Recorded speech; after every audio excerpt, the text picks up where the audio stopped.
Hi guys, मेरे YouTube channel में आपका हार्दिक स्वागत है। अगर आपने अभी तक चैनल को सब्सक्राइब ना किया हो तो देरी किस बात की, जल्दी से चैनल को सब्सक्राइब कर लीजिए। उसके बाद बेल आइकन पर प्रेस कर दीजिए और ऑल पर क्लिक कर दें ताकि आने वाले सभी नोटिफिकेशन आपको मिलते रहें। तो आइए आज हम स्टार्ट करने वाले हैं। यहाँ तक हमने देख लिया था, इस पैरा से स्टार्ट करेंगे। Using Punnett square, try to find out the nature of spring of a test cross. ये कह रहे हैं कि पुन्नेट स्क्वायर का आप यूज करो और उससे पता करो कि टेस्ट क्रॉस के बाद जो ऑफ स्प्रिंग आते हैं उनका नेचर क्या रहेगा। Bye ratio did you get. अब ये जो बात है ना, ये 5.5 फिगर की बात चल रही है। मतलब पहले हम जो चूँकि जो ऊपर फिगर के ही बारे में बताया गया है, ट्राई करके देखेंगे। मतलब उसने ये बोला है कि आप जो है खुद ट्राई करके देखो इस बात को पहले। ठीक है, एनसीईआरटी अक्सर यही करती है, पहले ट्राई करने को कहती है, फिर ज़्यादातर केसेस में उसका आंसर खुद बताती है। Using the genotype of this cross. अब इस जीनोटाइप क्रॉस, इस क्रॉस के जीनोटाइप को यूज करके can you give a general definition for a test cross. क्या आप टेस्ट क्रॉस के लिए एक जनरल डेफिनेशन देख सकते हैं, ये बोलना चाह रहा है ये। तो देखो, मैं पहले भी बता सकता हूँ डेफिनेशन आपको, क्योंकि जो मेंडल ने जो टेस्ट क्रॉस की डेफिनेशन बताई है आप उसी को लेकर चलो। ठीक है, तो उसी को प्रायोरिटी दी जाएगी, फर्स्ट प्रायोरिटी। मतलब F2 जो थी, मतलब फिलियल 2, मतलब सेकंड जनरेशन का जो रिसेसिव वाला होमोजाइगस पेरेंट था उसके साथ जो क्रॉस कराया जाता है, बस उसी को टेस्ट क्रॉस कहते हैं, ऐसे मान कर चलो। ठीक है, अब जो है, क्योंकि वैसे भी लॉजिकली भी लगता है, क्योंकि ज़्यादातर कुछ जगह पढ़ाते हैं कि F1 का हेटेरोजाइगस डोमिनेंट का कराते हैं उसके साथ क्या कहते हैं, होमोजाइगस रिसेसिव पेरेंट के साथ। तो वही F1 का तो वो दिख ही रहा था ना कि एक तरीके से कि सभी के सभी वो जो थे हेटेरोजाइगस डोमिनेंट थे।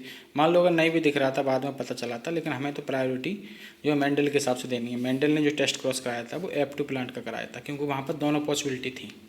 क्योंकि F2 में जो है प्योर डोमिनेंट करेक्टर, मतलब प्योर, जैसे वायलेट कलर ले लिया, जैसे मान लो फ्लावर के कलर का ले लिया, तो वहाँ जो प्योर वायलेट भी मिले थे और हेटेरोजाइगस वायलेट भी मिले थे। तो यहाँ दो केस बन तो रहे हैं कम से कम। ठीक है, तो इसलिए F2 को ही मान के चलो। तो डेफिनेशन देनी है तो ऐसे दे सकते हैं simply, a cross between F2 phenotypically dominant, मतलब F2 का फिनोटिपिकली डोमिनेंट और किसके बीच, होमोजाइगस रिसेसिव पेरेंट के साथ। ठीक है, होमोजाइगस रिसेसिव पेरेंट के साथ। तो देखो, इस बात को जो है लिख भी सकते हैं यहाँ पर,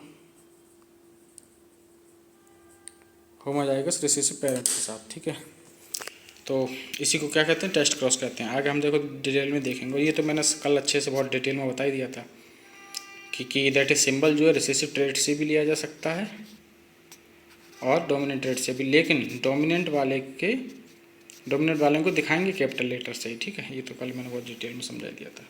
बाकी देखो, ये देख लेते हैं, इससे और अच्छे से आपको समझ में आएगा। इसमें फिगर 5.5 में डायग्रामेटिक रिप्रेजेंटेशन दिया गया है और फिर टेस्ट क्रॉस का, तो वही मैंने देखो लिख दिया। ये F2 वाला टेस्ट क्रॉस है, दैट इज जो मेंडल ने किया था वो। चूँकि F1 में तो केवल हेटेरोजाइगस ही थे, हेटेरोजाइगस थे, ना कि दो पॉसिबिलिटी थोड़ी ही थी। ठीक है, तो क्योंकि यहाँ दो पॉसिबिलिटी बन गई। मान लो हमको दे दिया गया ये वायलेट कलर का वायलेट फ्लावर दे दिया गया पाइसम सेटाइपम का। अब हमको ये नहीं पता है कि भैया ये प्योर वायलेट है, शुद्ध बैंगनी जो है कलर है इसका, या फिर विषमयुजी है, मतलब हेटेरोजाइगस वायलेट फ्लावर। हमको पता नहीं है। देखने में तो, क्योंकि देखने में तो जो हेटेरोजाइगस होगा वो भी वायलेट दिखेगा और जो प्योर होगा वो भी वैसे दिखेगा। तो देखकर तो हम नहीं बता सकते ना जीनोटाइप, ये तो डिस्क्रिप्टिव टर्म है। ये वायलेट बस दिख रहा है, अब पता नहीं ये प्योर वाला कौन सा वाला। तो देखो कैसे करते हैं इसका, हम क्या करते हैं भाई, टेस्ट क्रॉस करने जा रहे हैं कि पेरेंट में से होमोजाइगस रिसेसिव पेरेंट उठाते हैं, होमोजाइगस रिसेसिव पेरेंट के साथ क्रॉस कराते हैं इसका। तो देखो यहाँ पर देखो, पुन्नेट स्क्वायर बना लिया। इस पुन्नेट स्क्वायर में स्पेशल बात यह है कि जनरली हम क्या कहते थे कि टॉप पर लेते हैं और लेफ्ट पर लेते हैं, लेकिन यहाँ पर टॉप पर लिया गया और राइट में लिया गया है। तो देखो वहाँ जो है यूजली टर्म लिखाता है, क्योंकि यूजली ही तो टॉप एंड लेफ्ट पर लेते हैं, मतलब कभी कभी वैसा ले भी सकते हैं। अब इसको ऐसे भी ध्यान रख सकते हो, क्योंकि यूजली ही तो टॉप एंड लेफ्ट में रखा जाता है, बट ये रेयर केस है जहाँ टॉप एंड राइट में रखा है। ऐसे भी याद रख सकते हैं कि यहाँ सिंबल जो है रिसेसिव से लिया गया है, क्योंकि कल मैंने बताया थे बायलेट, ई केवल याद करने के लिए बता रहा हूँ मैं कि बायलेट से बी नहीं लेकर के बाइट से डब्ल्यू उठाया गया है। तो ये भी एक रेयर बात एक तरीके से, तो इसलिए यहाँ याद रख सकते हैं कि इसके पुनेट स्क्वायर में ऐसे यूज़ किया है। मतलब मैंने इतना माइन्यूटली आपको पढ़ा रहा हूँ, बता रहा हूँ। यहाँ से भी अगर क्वेश्चन बन जाए, 4 ऑप्शन में दे दे कि इसमें ये लेफ्ट में रख ले, राइट में रख ले, वैसे वैसे बनने के चांस कम है, फिर भी आप ध्यान रखें। तो इस केस में देखो, इसमें टॉप पे और लेफ्ट बना रखा है, टॉप पे और राइट में रखा है, ठीक है। यहाँ जो मेंडल ने टेस्ट क्रॉस कराया उस पर्टिकुलर में, ठीक है। तो यहाँ पर ये क्या कराया इन्होंने, इसका मान के चलें कि भाई ये 2 पॉसिबिलिटी है, या तो ये प्योर वायलेट रहा होगा, तो जो प्योर वायलेट रहा होगा तो इसका जीनोटाइप क्या बनेगा, कैपिटल डब्ल्यू। और करा किससे रहे, होमोजाइगस रिसेसिव थे, तो इसका क्या होगा जीनोटाइप स्मॉल डब्ल्यू। तो इसको यहाँ रख लिया, ठीक है। अब देखो इसका कराते हैं, ये वाला स्क्वायर के अंदर ये वाला स्क्वायर देखते हैं। तो देखो स्मॉल डब्ल्यू कैपिटल डब्ल्यू क्या बन जाएगा, कैपिटल डब्ल्यू स्मॉल डब्ल्यू बन जाएगा। फिर ये भी स्मॉल डब्ल्यू, ये कैपिटल डब्ल्यू, फिर ये भी कैपिटल डब्ल्यू स्मॉल डब्ल्यू बन जाएगा। अब इसमें भी ऐसे स्मॉल डब्ल्यू कैपिटल डब्ल्यू, मतलब ये भी कैपिटल डब्ल्यू स्मॉल डब्ल्यू लिख जाएगा। लिख कुछ भी सकते हैं, लेकिन ये ज़्यादा अच्छा रहता है लिखना कि कैपिटल डब्ल्यू पहले लिखो जब कैपिटल डब्ल्यू स्मॉल डब्ल्यू दोनों है तो। और इसमें भी यही बन जाएगा, ठीक है। तो इस तरीके से हमने देखा कि भैया सब फेनोटाइपिकली कैसे दिखाई देने वाले फ्लावर सबके सब वायलेट थे, तो ऑल फ्लावर्स आर वायलेट, ठीक है। इसका मतलब क्या था, इंटरप्रिटेशन से क्या निकल गया है कि अननोन फ्लावर जो है इज होमोजाइगस डोमिनेंट, कि भैया अननोन फ्लावर जो होमोजाइगस डोमिनेंट रहा होगा। ये बात सही है। इस तरीके से अगर ऑल फ्लावर वायलेट आ जाते हैं तब।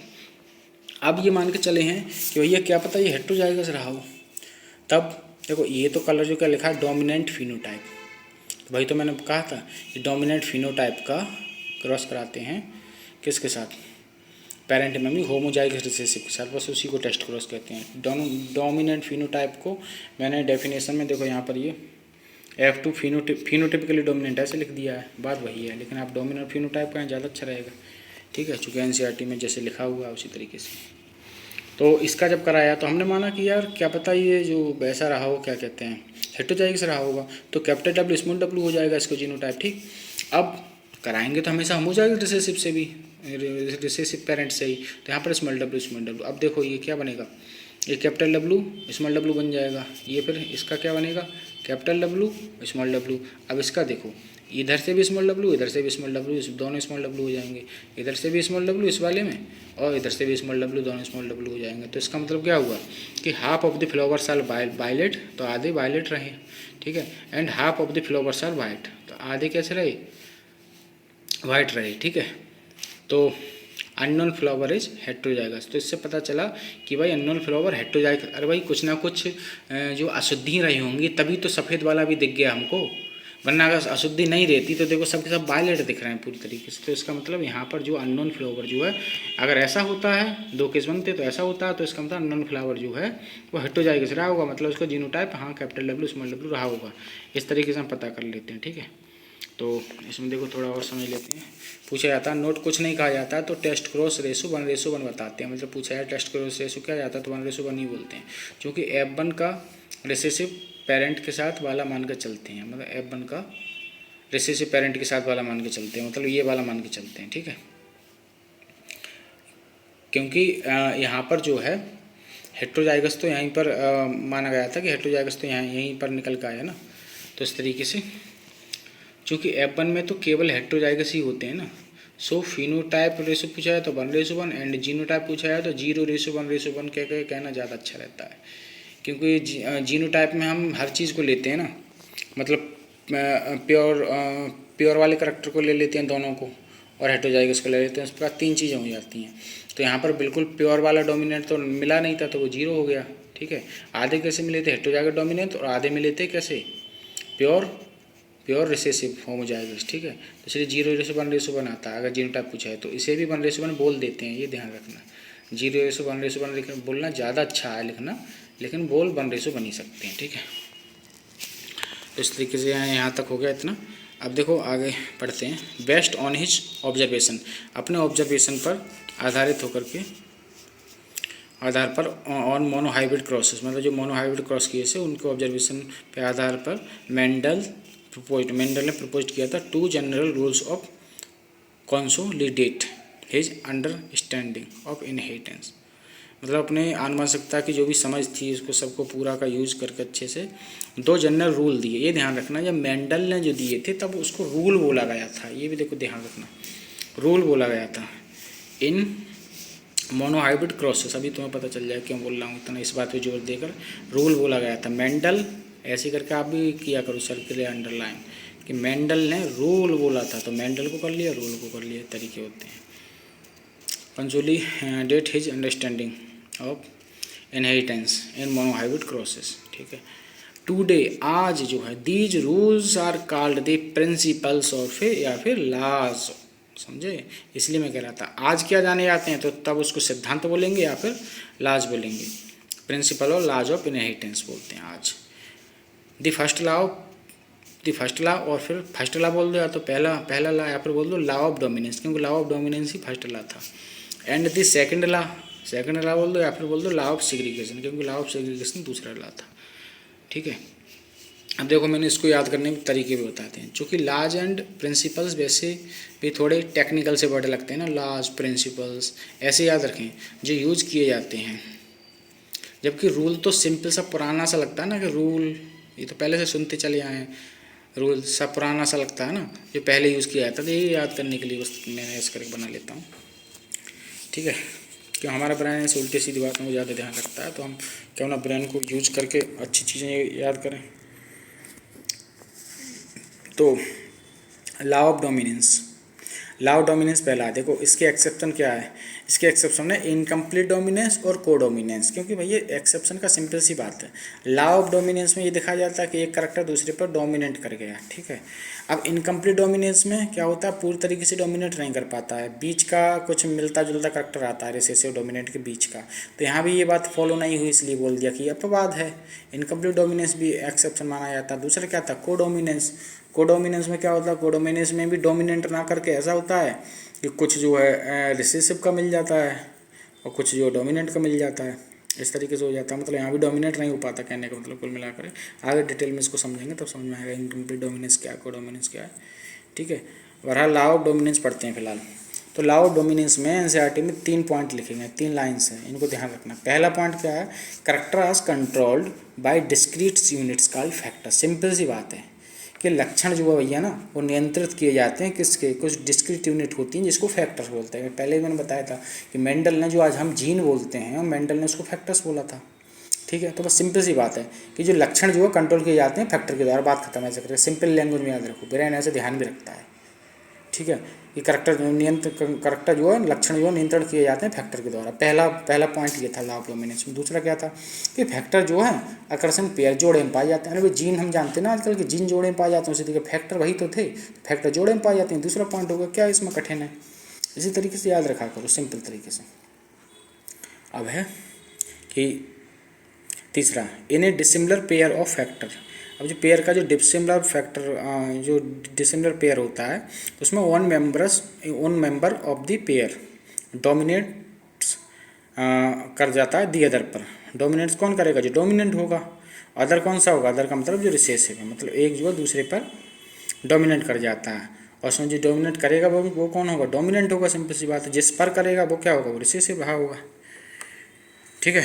तो this law of dominance is used, law मतलब डोमिनेंस का ये लॉ जो है यूज किया जाता है टू एक्सप्लेन करने के लिए the expression of only one of the parental character. दोनों करेक्टर में से किसी एक पेरेंटल करेक्टर को एक्सप्रेस करने के लिए इन ए मोनोहाइब्रिड क्रॉस में, इन द F1 में। F1 पीढ़ी में ही तो ऐसा हो रहा था भैया, ठीक है। जैसा हमने टाल लिया था प्लांट और डॉर प्लांट पर लिया था, तो F1 पीढ़ी में हमको सभी देखने में सभी टॉल लग रहे थे। इसका मतलब क्या रहा भैया, जो क्रॉसिंग हुई थी उसमें तो ड्वार्फ भी शामिल था ना, लेकिन ड्वार्फ तो हमें मिला ही नहीं। इसका मतलब है कि ड्वार्फ रिसेसिव रहा होगा, उसको दबा लिया टाल वाले करेक्टर ने, सिंपल सी बात है। तो मोनोहाइब्रिड क्रॉस में इन द F1 में तो देख रहे थे, and the expression of both in the F2। और F2 में क्या हुआ था, अचानक हम सरप्राइज हो गए कि भैया F2 में ये फिर कहाँ से एकदम से निकला है। F2 में हमको जो है होमोजाइगस रिसेसिव भी देखने को मिल गया, मतलब ड्वार्फ भी देखने को मिला था ना। 3:1 था तो 25% क्या था, ड्वार्फ ही था, ठीक है। इट आल्सो एक्सप्लेन, ये जो है आल्सो एक्सप्लेन, ये भी एक्सप्लेन करता है कि आदि प्रोपोर्शन ऑफ 3:1, वही मैं बता रहा था अभी, ऑब्टेन्ड एट द F2 के। F2 में जो 3:1 आता है उसको भी ये एक्सप्लेन करता है। ध्यान रखना, F1 का भी वो एक्सप्लेन करता है और F2 का भी, ठीक है। F2 का 3:1 और F1 का ये कि भैया एक ही पेरेंटल करेक्टर इसमें एक्सप्रेस करेगा, ये बात, ठीक है।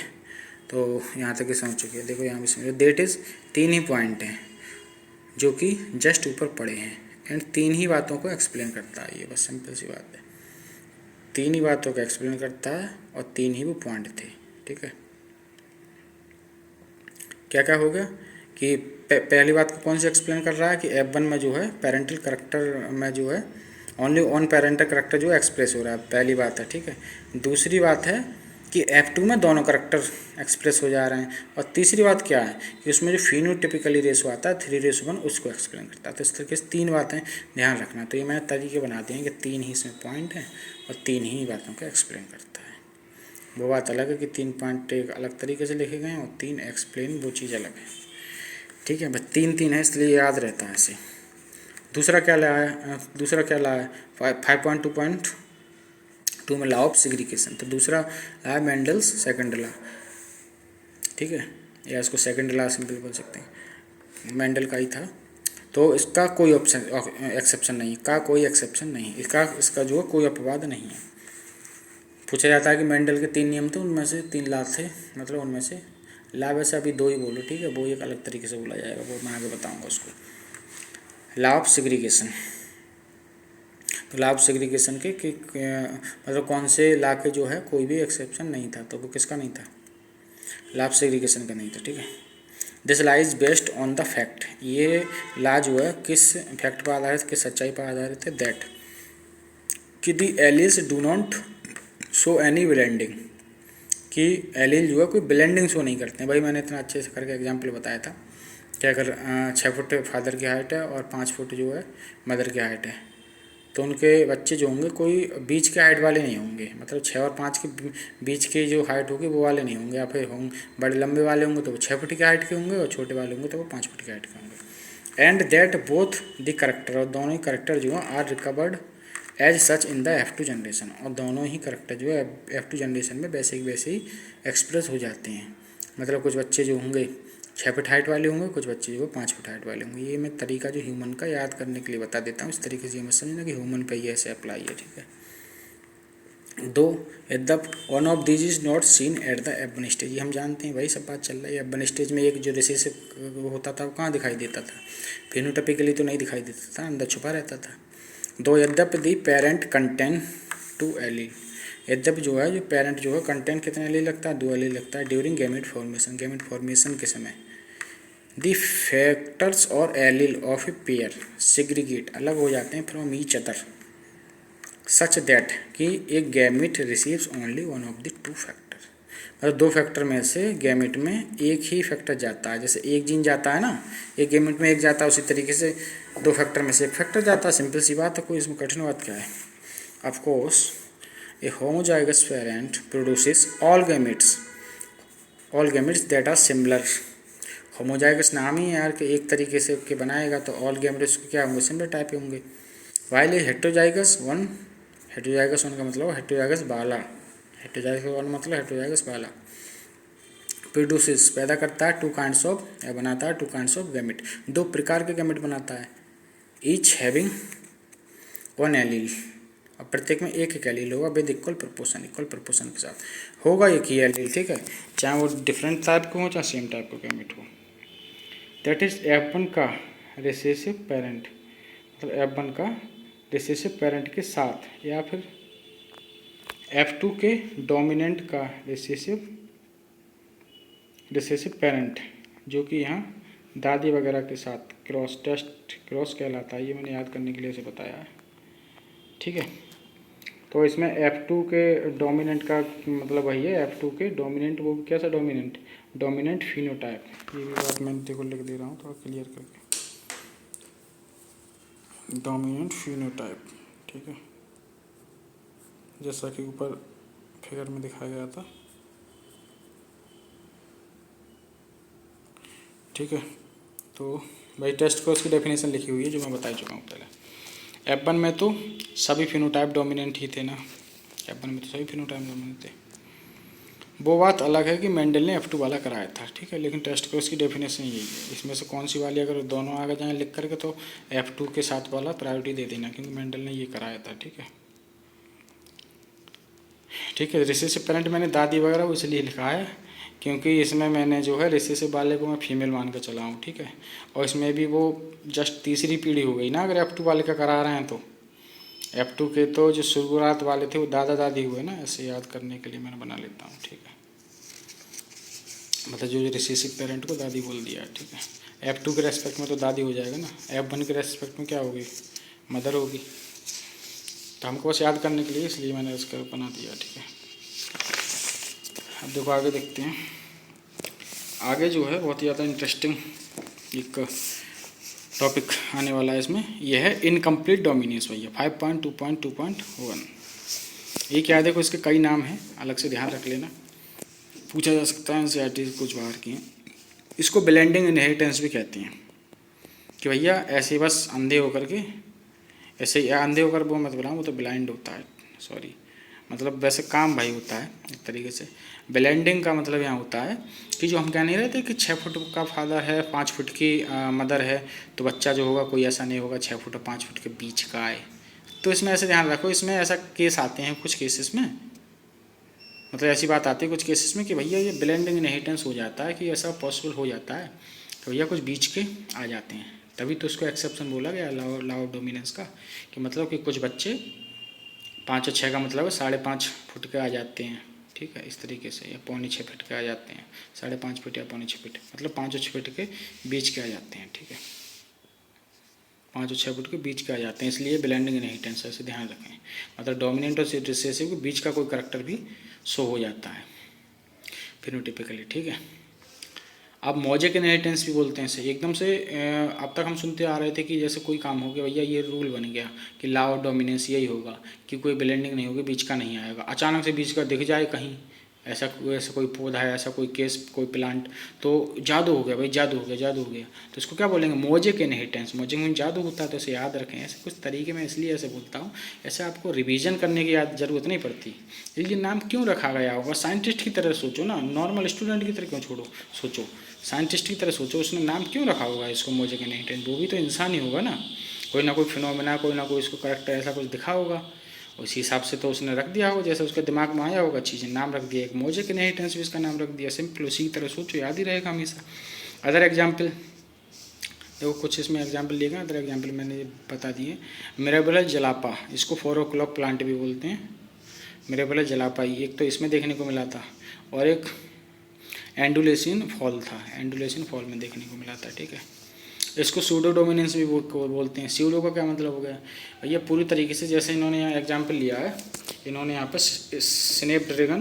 स्नैपड्रैगन के फ्लावर का एग्जाम्पल लिया है, तो उसमें रेड फ्लावर होते हैं, उसके वाइट होते हैं, और एक पिंक भी होता है, लेकिन इनके रेड और वाइट का कराते हैं ना, तो उनको जो पिंक भी मिल जाता है बीच में, तो मतलब रेड पूरी तरीके से वाइट पे डोमिनेट नहीं हो पाया होगा, तभी तो रेड और वाइट के बीच का एक मिल गया पिंक गुलाबी से कलर का, तो मतलब पूरी तरीके से नहीं हो पाया, आधे अधूरे तरीके से, स्यूडो तरीके से हो पाया, इसलिए नाम धर गया स्यूडो डोमिनेंस।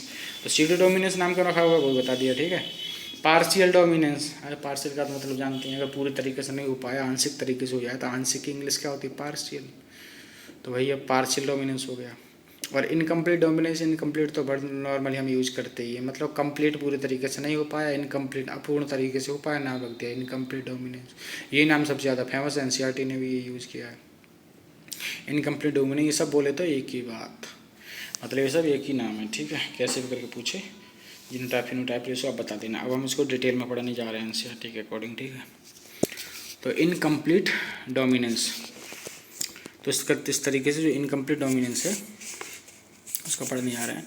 तो when experiment on peas were repeated, जब मटर पर जो है, मटर के पौधे पर एक्सपेरिमेंट रिपीटेड किए गए, मतलब बार बार किए गए, using other traits in other plant, other trait लिए गए और अदर प्लांट लिए गए, ध्यान रखना दोनों चीज़ें, ट्रेट भी चेंज किए गए और पौधा भी चेंज किया गया, मटर की बजाय कुछ और किया गया, कुछ और पौधा लिया। तो इट वाज फाउंड दैट, ये पाया गया कि समटाइम्स दैट कि F1 हैड ए फिनोटाइप, के F1 में हमको पहली पीढ़ी में फिलियल 1 में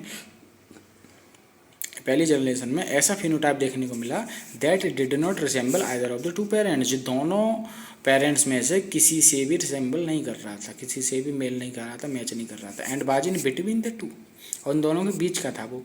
the inheritance of flower colour in the dog flower, तो फ्लावर कलर कौन से फूल का कलर वंशागता वो जो है आनुवांशिकता देखी गई। The inheritance of flower colour in the dog flower में, डॉग फ्लावर इसको बोलते हैं, ठीक है। स्नैप ड्रैगन भी बोलते हैं, ठीक है। एंटीराइनम स्पीसीज, एंटीराइनम स्पीसीज, ये तीनों नाम एक ही चीज़ के हैं, डॉग फ्लावर, स्नैप ड्रैगन और एंटीराइनम स्पीसीज। ये इसी का एनसीईआरटी ने फिगर के साथ एग्जाम्पल दिया अच्छे से और बताया, इज ए गुड एग्जाम्पल है, ठीक है। एनसीईआरटी में यही लिखा है तो ये पूछते हैं। बाकी दो एग्जाम्पल मैंने एक्स्ट्रा बताई दिए। मेरे विलेज जलापा, जिसको 4 o'clock प्लांट भी बोलते हैं, और तीसरा क्या होगा, एंडोलेसिन फॉल, मतलब दो मैंने अलग से बता दिए, एक ही हो गया, ठीक।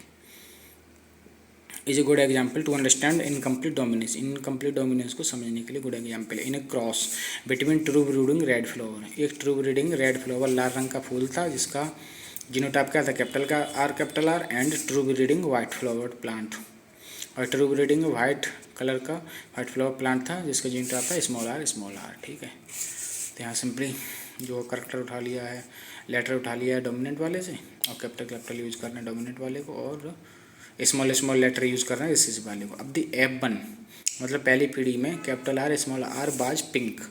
अब कैपिटल आर स्मॉल आर अगर भैया लाओ डोमिनेंस जो है पूरी तरीके से अप्लाई हो रहा होगा तो कैपिटल आर स्मॉल आर वाला जीनोटाइप वाला का फिनोटाइप रेड होना चाहिए, मतलब रेड वाइट पे डोमिनेट करना चाहिए। लेकिन ये क्या देखने को हमको मिला कि कैपिटल आर स्मॉल आर वाला देखने पिंक था। फिगर 5.6 इसको अभी समझते हैं अच्छे से। दी F1 बाज सेल्फ पॉलिनेटेड। अब जो उसी तरीके से जैसे पहले करा रहे थे कि F1 को सेल्फ पॉलिनेटेड कराया, F1 को जब सेल्फ पॉलिनेटेड कराया तो the F2 results in the following ratio. तो जो दूसरी पीढ़ी थी उसमें किस प्रकार का रेशो आया, रेशो 1, रेशो 2, रेशो 1 करके ही आया था। लेकिन वो अब जैसे देखा जाए फिनोटाइप का तो रेड, पिंक और 1, कहने का मतलब ये है जीनोटाइप तो 1:2:1 आया ही आया। जो पहले था लॉ ऑफ डोमिनेंस में भी जीनोटाइप 1:2:1 था, और इनकम्प्लीट डोमिनेंस में भी जीनोटाइप, ध्यान से सुनना क्या कर रहा हूँ, जीनोटाइप दोनों जगह एक ही तरह है 1:2:1। लेकिन अंतर आ गया फिनोटाइप में, फिनोटाइप वहाँ लॉ ऑफ डोमिनेंस में 3:1 था, ठीक है। अगर लॉ ऑफ डोमिनेंस यहाँ फॉलो हो रहा होता मान के चलो तो यहाँ पर रेड कलर और फ्लावर और वाइट कलर का रेशो 3:1 आता। लेकिन यहाँ हमको तीन कलर के फ्लावर देखने को मिले, रेड, पिंक और वाइट, ठीक है। तो यहाँ फिनोटाइप भी जीनोटाइप की तरह 1:2:1 आ गया, मतलब फिनोटाइप चेंज हो गया कहने का मतलब। तो 1:2:1 रेड, पिंक और 1, मतलब 4 में से 2 लाल थे और एक जो पिंक था, और नहीं 1:2:1 है ना, सॉरी। तो एक जो था रेड था, 2 पिंक थे 4 में से, और एक कैसा था, वाइट था। सिंपल सी बात है। हियर था जीनोटाइप रेशो, और यहाँ पर जीनोटाइप रेशो जो था पर exactly as we would expect in any Mendelian monohybrid cross, जो कि मैंने अभी बता दिया था कि जीनोटाइप रेशो तो भैया वही मिला जो कि हम एक्सपेक्ट करते हैं कि कोई भी मोनोहाइब्रिड क्रॉस कराया था मेंडल का तो क्या मिलता है 1:2:1। जीनोटाइप तो वही था, but the phenotype ratio had changed, phenotype ratio change हो गया from the 3:1, dominant ratio recessive ratio 3:1 आता था ना, उससे चेंज हो गया। व्हाट हैपेंड, आखिर क्या हुआ ऐसा, बस that R was not completely dominant over small R. जिसका मतलब था कि कैपिटल आर जो कम्प्लीटली रूप से डोमिनेंट नहीं हो पाया स्मॉल आर, इसलिए तो इस रूल का नाम रख दिया कि इनकम्प्लीट डोमिनेंस, कम्प्लीटली नहीं हो पाया। And this made it possible to distinguish capital R small R as pink. इस तरीके से capital R small R pink दिखाई देने लगा, और फ्रॉम कैपिटल आर से, एंड स्मॉल आर से, मतलब वाइट और रेड कलर से डिस्टिंग्विश हो गया तीसरा वाला कैपिटल आर स्मॉल आर, क्योंकि वो पिंक दिखने लगा। उनकी किसी की तरह नहीं दिखा, रेड की तरह ना वाइट की तरह, वाइट की तरह तो दिखने का कोई मतलब नहीं था, रेड की तरह नहीं दिखा, कहने का मतलब पिंक दिखने लगा। तो चलिए इसको फिगर को भी देख लेते हैं। फिगर 5.6 में दिखाया जाता है results of monohybrid crosses in the plant snap dragon या डॉग फ्लावर इसको बोलते हैं, और तीसरा नाम क्या था, एंटीराइनम स्पीसीज, ठीक है। तो where one alleles incompletely dominant over दिया था रैली, मतलब दूसरे एलिज के ऊपर इनकम्प्लीट रूप से डोमिनेंट था, ठीक है। जैसे जनरेशन में पहले मतलब पी जनरेशन का होता है, पेरेंटल जनरेशन किया गया था। रेड फ्लावर लिया, जीन टाइप क्या होगा, कैपिटल आर। रिसेसिव वाला करेक्टर लिया, वाइट फ्लावर था जो, तो स्मॉल आर। ठीक है, दोनों से गैमेट क्या है, इससे कैपिटल आर आया, किससे स्मॉल आर आया, दोनों का क्रॉस करके ये बना वन जनरेशन में कैपिटल आर स्मॉल आर। ये देखिएगा तो ऑल पिंक मिले, मतलब जैसे 4 मिले तो 4 में से 4 पिंक मिले। ठीक है, अब इनका पिंक वाले का आपस में कराया, तो ये क्या है, ये मैंने प्लस का बताया था, ये क्या फीमेल गैमेट है और ये क्या मेल गैमेट है। मेल गैमेट में ऐसे बताया था ना कि ज़्यादातर मेल लोग ही तो तीर मतलब धनुष बाण वगैरह या तीर कमान वगैरह ये सब चलाते हैं। ठीक है, तो ये इसमें तीर सा साइन है तो ध्यान रखने के लिए। तो इसमें क्या किया, देखो इसमें भी टॉप पर और लेफ्ट पर रख लिया, capital R small R, capital R small R. अभी ये आप जानते ही कर लेना। ठीक है, कैपिटल आर का किया, capital R small R, capital R small R, small R small R. अब ऐसे इस तरीके से किया तो कैपिटल आर वाला तो रेड मिला, लेकिन कैपिटल आर स्मॉल वाला, जो कैपिटल आर स्मॉल आर वाले जो थे हेटेरोजाइगस वाले, वो भी देखने में रेड ना मिल करके पिंक दिखाई दिए। बस यही तो अंतर आया था। वाइट वाला तो मिल ही रहा था 4 में से 1। ठीक है, तो फिनोटिपिक रेशो चेंज हो गया यहाँ, रेड और पिंक और वाइट का 1:2:1 हो गया। ठीक है, जीनोटिपिकली रेशो तो वही था, 1:2:1 वही मिल गया। देखो स्नैपड्रैगन का प्लांट ये दिखाया जा रहा है अच्छे से। ठीक है, अब जो है यहाँ तक हो गया। ठीक है, अब इस कंसेप्ट को एक्सप्लेनेशन कैसे किया एनसीईआरटी ने, ये देखो, explanation of the concept of dominance. Dominance का जो कंसेप्ट होता है उसको कैसे एक्सप्लेन किया। What exactly is dominance, dominance आखिर है क्या। तो why are some alleles dominant and some recessive, ऐसा क्यों होता है आखिर कि कुछ एलील डोमिनेंट रहते हैं, कुछ रिसेसिव रहते हैं। टू टैकल दीज क्वेश्चन, इन क्वेश्चंस को टैकल करने के लिए we must understand what is gene touch. हमें ये समझने की आवश्यकता है, वी मस्ट अंडरस्टैंड, हमें ये समझना चाहिए कि व्हाट इज जीन डज, कि आखिर जीन करता क्या है। तो every gene as you know by now, जैसा कि अब तक आप जानते हैं कि प्रत्येक जीन जो है ना कंटेंट्स द इंफॉर्मेशन, वो सूचनाएं रखता है टू एक्सप्रेस करने की पर्टिकुलर ट्रेट को, एक पर्टिकुलर ट्रेट को जो एक्सप्रेस करने की क्या रखता है, सूचना रखता है। In a diploid organism there are 2 copies of each gene. अरे भाई डिप्लॉयड है तो 2 कॉपी होंगी, डिप्लॉयड मतलब दो कॉपी होती है प्रत्येक जीन की। That is as a pair of allele के पेयर के रूप में एक तरीके से। ठीक है, now these 2 alleles need not always be identical. और ये भी बात बता दें आपको, ये 2 एलील ये जरूरी नहीं है कि हमेशा आइडेंटिकल हो, जैसा कि हम देख ही सकते हैं ना। एज इन हेट्रोजाइगोट में कहाँ थे, सिमिलर कहाँ थे, आइडेंटिकल कहाँ थे, अलग अलग थे ना। One of them may be different, उनमें से एक डिफरेंट हो सकता है ड्यू टू सम चेंजेस, कुछ चेंज आने की वजह से। दैट इट हैज़ अंडरगोन, जो कि इसमें कुछ चेंज आया उसकी वजह से। About which you will read further on, जिसके बारे में आप आगे पढ़ोगे। And in the next chapter, आगे पढ़ोगे और इस अगले चैप्टर में पढ़ोगे। विच मॉडिफाइज द इन्फॉर्मेशन, जो कि इन्फॉर्मेशन को मॉडिफाई कर देता है। That a particular allele content, जो कि पर्टिकुलर एलील रखता है उस इन्फॉर्मेशन को क्या कर देता है, मॉडिफाई कर देता है। ठीक है, तो आओ एक एग्जाम्पल देखते हैं, बहुत ज़्यादा interesting. Let us take an example of a gene that contains the information for producing के एंजाइम।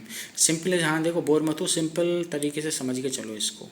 मेरे तरीके से मैंने एक ऐसा मतलब तरीका इसमें बना दिया है, बिल्कुल एक सोशल से एक तरीका से उठा लिया है, जिससे कि आप रिलेट करके आपको चीज़ हमेशा ध्यान रहेगी। ये बोरियत वाली लैंग्वेज याद रखने की ज़रूरत ही नहीं, उससे ही आपको ये चीज़ें ध्यान रहेंगी, उससे रिलेट करता चलूँगा मैं। ठीक है, तो सिंपल सा सोच के चलो, स्टार्टिंग करते हैं यहाँ से। कह रहा है कि let us out take an example, एक एग्जाम्पल लेते हैं ऑफ ए जीन, एक ऐसे जीन का that contains the information of for producing an enzyme. मतलब एक जीन के पास एक एंजाइम को बनाने की सूचना है। सीधी सीधी बात यह है कि एक एंजाइम के पास एक ऐसा एंजाइम है जिसके पास एक एंजाइम, मतलब एक ऐसा जीन है जिसके पास एक एंजाइम को बनाने की सूचना है। ठीक है, now there are 2 copies of this gene. अब क्या है कि देयर आर 2 कॉपीज, इस जीन की कॉपी कितनी है, 2 हैं। द 2 एलिलिक फॉर्म्स, मतलब 2 उसकी एलिलिक फॉर्म में। लेट अस एज्यूम, आओ ऐसा एज्यूम मान के चलते हैं कि एज इज मोर कॉमन, जैसा कि मोर कॉमन होता भी है, that the normal allele produces the normal enzyme. अब भैया एलील में अगर कोई भी चेंज नहीं आया, कोई अंतर नहीं आया, कोई गड़बड़ी नहीं हुई है, तो सिंपल सी बात है नॉर्मल एलील होगा, नॉर्मल एंजाइम बना रहा होगा, सिंपल सी बात है। ठीक है, नॉर्मल एलील होगा तो वो नॉर्मल एंजाइम बना रहा होगा। That is needed for the transformation of A substrate. हम जानते हैं कि एंजाइम का काम क्या होता है, किसी सबस्ट्रेट को कन्वर्ट करना प्रोडक्ट में। तो ये नॉर्मल एंजाइम बन रहा होगा, तो वो एक नॉर्मल रूप से ट्रांसफॉर्मेशन कर रहा होगा एक सबस्ट्रेट एस का। ठीक है, किसी प्रोडक्ट में। अब थ्योरेटिकली दी मॉडिफाइड एलील, अब मान के चलो कि थ्योरेटिकल हम मान के चल रहे हैं एलील में कुछ मॉडिफिकेशन आ गई, जो नॉर्मल एंजाइम बना रहा था वो नॉर्मल नहीं बनाएगा, कहने का मतलब। अब देखो नॉर्मल किस तरीके से मतलब जो आएंगे मॉडिफाइड होंगे, देखना पूरी तरीके से नॉर्मल नहीं बनाएगा, कहने का मतलब मॉडिफाइड मॉडिफिकेशन कुछ होंगे, उससे केस बनेंगे। अब आगे देखो, modified allele could be responsible, जब मॉडिफाइड हो जाएगा वो किस बात के लिए उत्तरदायित्व होगा, जिम्मेदार होगा, फॉर प्रोडक्शन ऑफ। अब जो मॉडिफाइड हो जाएगा वो किस किस तरीके के 3 केस बनेंगे। या तो वो ऐसा करेगा, पहला केस कि नॉर्मल एंजाइम बनाएगा लेकिन लेस एफिशिएंट एंजाइम। इस नॉर्मल का मतलब वो नॉर्मल नहीं है कि बिल्कुल ही नॉर्मल, जो नॉर्मल कंडीशन में बना रहा था बिल्कुल पूरी तरीके से सही होगा। इस नॉर्मल का मतलब होगा लेस एफिशिएंट, मतलब बनाएगा एक तरीके से वही, लेकिन एफिशिएंट अच्छे से वो काम करने वाला नहीं होगा, लेस एफिशिएंट एंजाइम होगा।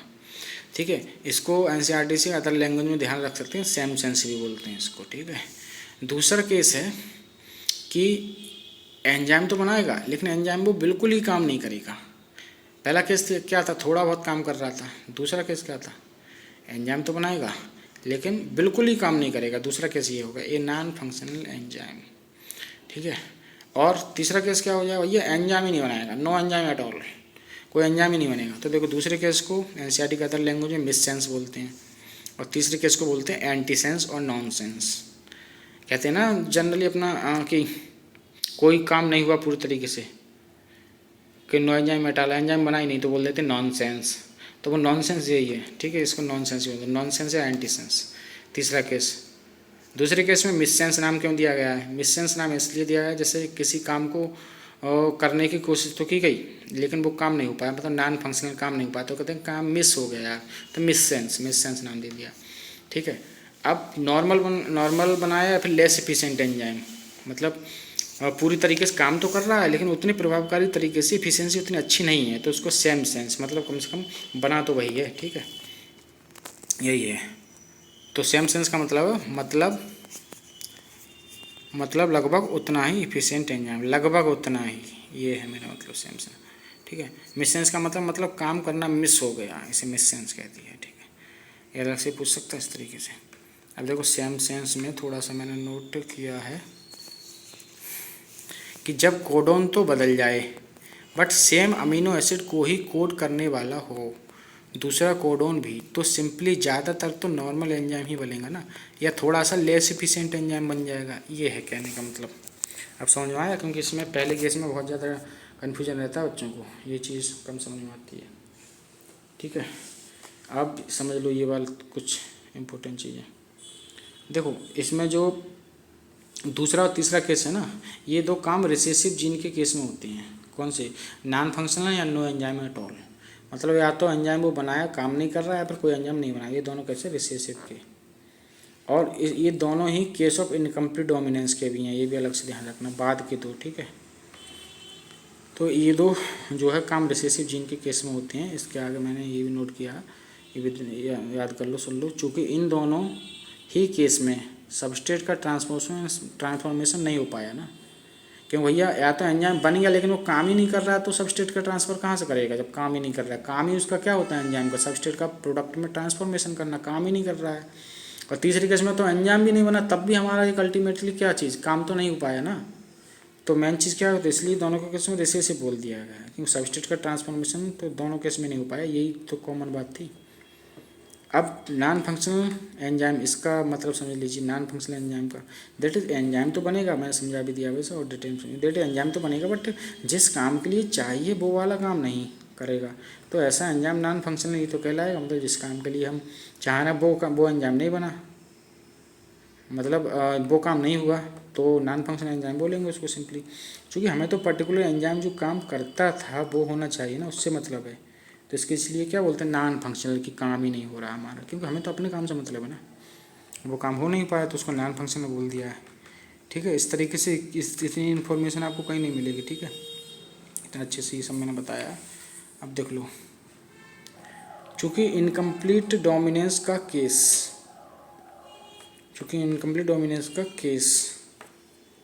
सो दूसरे एंड तीसरे में पिंक, दूसरे तीसरे में कैसे मिलेंगे, पिंक मिलेंगे। जबकि यदि कंप्लीट डोमिनेंस का केस होता तो पहले में रेड एंड बाकी दो में वाइट मिलते, ठीक है। कंप्लीट डोमिनेंस का केस होता तो इसलिए इनकम्प्लीट डोमिनेंस का केस है। फर्स्ट केस में तो रेड ही है, फर्स्ट केस में तो रेड ही मिलेंगे, ठीक है। मैं लेस इफिशिएंट है लेकिन बना तो रहा है ना, इफिशिएंसी उतनी अच्छी नहीं है लेकिन बना तो रहा है ना, ठीक है। बाकी जो है ये बात जो है इसी से रिलेटेड है थोड़ी सी, ये हम अगले वाले जो वीडियो में देखेंगे। बहुत ही ज़्यादा अच्छी ये बात है, इसको ही मैं बता रहा था कि मैंने बिल्कुल सोशल मतलब सोसाइटी से कनेक्ट किया है। ये चीज़ बिल्कुल ध्यान रहेंगी, वरना ये चीज़ क्या होती है, इस पैरा की चीज़ें क्वेश्चन अक्सर पूछे जाते हैं, अच्छे क्वेश्चन यहीं से बनते हैं, लेकिन ये जो है हम अक्सर भूल जाते हैं। तो इसको मैंने सोसाइटी से कन्वर्ट करके एक इसको रिलेट करके कहानी सी बना दिया, इसी से रिलेट कर करके उसी के पैरेलल एक कहानी चलाते हुए। तो उसको आप ध्यान रखोगे, उससे इसको रिलेट करके ये बात ध्यान रहेगी आपको। ये जो अगला वाला पैरा जो लास्ट पैरा इसमें बचा है इनकम्प्लीट डोमिनेंस में, ये मैं अगले वाले वीडियो में लूँगा। तो बाकी वीडियो अच्छी लगी तो वीडियो को लाइक करें, कमेंट करें, शेयर करें ज़्यादा से ज़्यादा फ्रेंड के साथ, ताकि सबको इस वीडियो को फ़ायदा मिल सके। बाकी वीडियो देखने के लिए बहुत बहुत धन्यवाद, बने रहिए।